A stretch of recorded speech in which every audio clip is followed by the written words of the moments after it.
Ini ada pertanyaan lagi. Ibu Irma mau bertanya, bagaimana menimbulkan hasrat atau semangat kepada pasangan dalam hal hubungan intim dikarenakan pasangan memiliki penyakit diabetes dan hipertensi. Namun sepertinya pasangan merasa tabu kalau diajak diskusi atau konsultasi hal-hal seperti ini. Baik, terima kasih, pertanyaan menarik. Ya, tadi sempat kita singgung ya, memang kalau luka ya diobatin segera supaya tidak semakin luka kita semakin bernanah, ibarat kata begitu. Tapi bagaimana ya mendorong pasangan supaya mau ini berobat contohnya kan, supaya relasi di dalam rumah tangga itu tetap berjalan nyaman. Sebenarnya prinsipnya apa sih yang mau dicari gitu kan? Tiap rumah tangga itu punya visi masing-masing gitu kan, yang mau dicapai beda-beda. Apakah itu menjadi hal yang penting buat keduanya atau menjadi tidak hal yang penting? Atau menjadi penting buat salah satu? Itu mesti kita tahu dulu. Kalau penting hanya buat salah satu, tidak buat yang lain. Berarti apa yang kita cari? Berarti kebutuhannya terpenuhi. Kebutuhan untuk misalnya gairah itu tetap terpenuhi, kan banyak cara yang diperbolehkan di dalam agama kita. Yang pasti lebih ini ya ada dasarnya gitu kan. Contohnya untuk menimbulkan kepuasan gitu kan, tidak selalu dengan intercourse, tapi bisa ekspresi cinta itu bisa melalui banyak hal gitu, yang sehat tentunya. Tapi kalau misalnya gini, ada beberapa hal yang buat sebagian, contohnya simpelnya tadi ya, penyakit diabetes itu berapa kali saya ketemu, itu tuh yang bermasalah bukan masalah fisiknya saja, tapi lebih mental. Jadi kayak nggak ada harga diri gitu kadang-kadang, karena merasa tidak bisa memenuhi memenuhi apa yang seharusnya kewajibannya di dalam rumah tangga, contohnya kayak gitu. Nah, seringkali pada pasien-pasien yang punya permasalahan terkait dengan organnya itu yang memperparah adalah tadi perasaan nggak punya harga diri, nggak pede, minder gitu. Dan ekspresinya jadi sering kali itu dalam tanda petik nyebelin gitu kan, jadi pemarah gitu ya. Kan relasinya itu sebenarnya awalnya nggak sampai sebegitu, tapi bisa lebih parah karena kemudian ekspresi yang muncul jadi marah-marah, jadi sinis, jadi apa ke pasangannya. Padahal sebetulnya masalahnya ada di dia. Nah, sebagai pasangan yang memiliki pasangan seperti ini, itu gimana ya? Gitu. Cari tahu dulu, sebenarnya intinya apa sih yang bikin dia masalah? Oh, semangatnya nggak ada. Oh, mindernya. Nah, kalau gitu, kalau problemnya di mindernya, atasi dulu mindernya.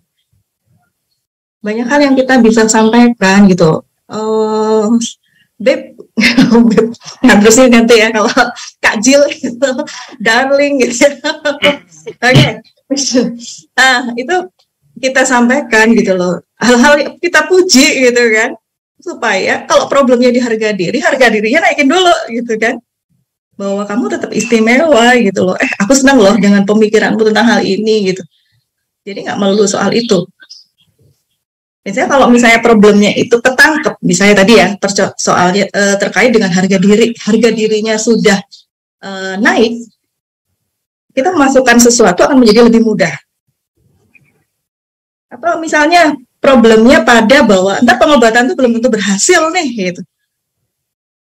Berarti kan akan lebih banyak kita cari referensi, informasi terkait pengobatan itu. Enggak lah, banyak yang berhasil, tapi nggak usah ditarget deh gitu ya. Yang penting kan kita usahanya sehat. Kalau sehat umur kita panjang, kalau umur kita panjang kita lebih lama mendampingi anak-anak.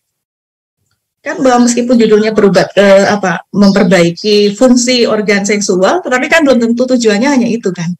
Bisa kaitkan dengan hal-hal yang lain, sehingga ketakutan untuk berobat itu juga tidak semakin kuat, semakin dalam, semangatnya berkembang. Jadi kalau intinya sih sebenarnya gitu ya, kita cari problem utamanya apa sih dalam relasi itu, berarti itu kita bantu dulu nih, kita selesaikan dulu. Tidak melulu kalau problemnya masalah diabetes tadi hanya ke situ gitu, dampaknya apa gitu. Kita istilahnya kan banyak jalan menuju Roma gitu kan, belok-belok dulu nggak apa-apa gitu, mau ke Roma mampir dulu ke Tanah Abang boleh gitu. Beli jaket gitu ya, beli coat. Oke, barangkali itu ya. Terima kasih Bu Irma. Mungkin karena waktu sudah lewat 1 menit, Yai Fakih monggo untuk closing statement. Saya pikir seperti yang sudah disampaikan juga oleh Mbak Irma bahwa relasi seksual itu salah satu dari energi serta bahan bakar. Tentu ada bahan bakar yang lain karena itu tidak sendirian, dan dia dikondisikan oleh berbagai hal. Jadi kadang-kadang mood itu juga hadir karena karena berbagai faktor, berbagai hal yang lain. Jadi jangan sampai itu hanya menjadi satu-satunya tujuannya. Nah, dalam konteks Islam juga maka terbuka besar untuk berbuat kebaikan dalam berkeluarga itu, dan itu dicatat sebagai pahala dan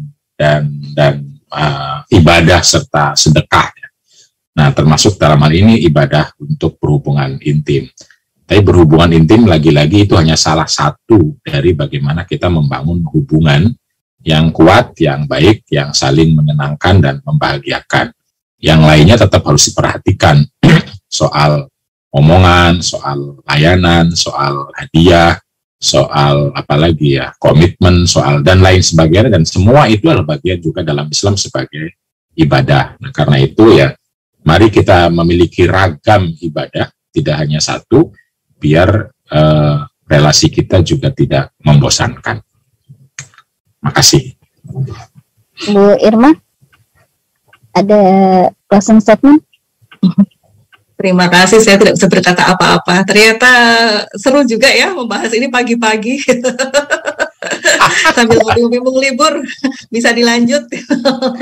Terima kasih atas kesempatannya. Mohon maaf jika dalam penyampaian masih banyak hal yang terlewat atau tidak berkenan. Terima kasih. Assalamualaikum warahmatullahi wabarakatuh.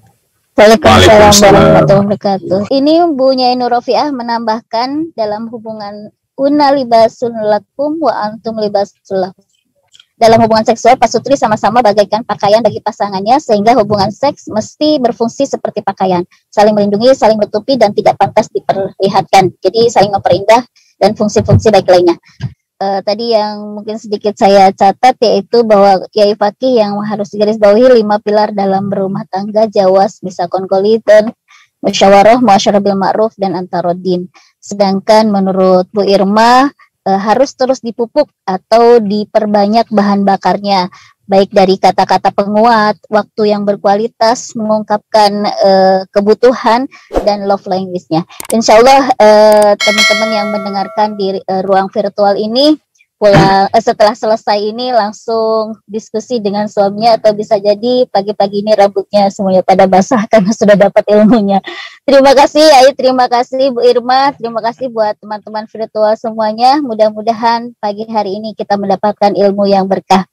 Mohon maaf dari kami. Wallahu muwaffiq ila aqwamit thoriq. Wassalamualaikum warahmatullahi wabarakatuh.